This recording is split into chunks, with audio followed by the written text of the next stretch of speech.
Il y a suffisamment aujourd'hui de pratiques, de mouvements, etc., qui nous indiquent que l'homme est bien autre chose que cet homme économique égoïste.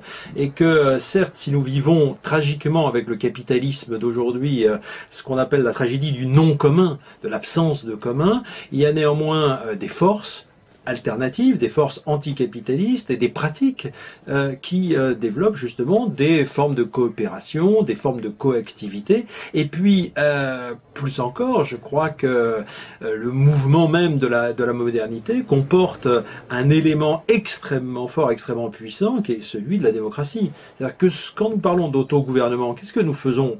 En l'occurrence, nous insistons sur le fait qu'il y a une tendance, une trajectoire, un axe très puissant dans nos sociétés qui est celui de la coactivité, de la codélibération et de la codécision.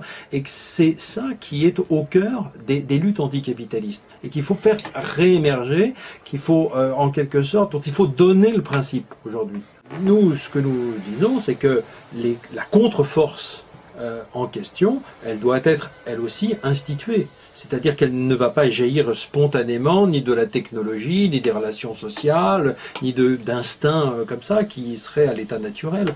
Donc c'est pour nous quelque chose qui est de l'ordre effectivement du projet. Le mouvement lui-même doit produire ces institutions.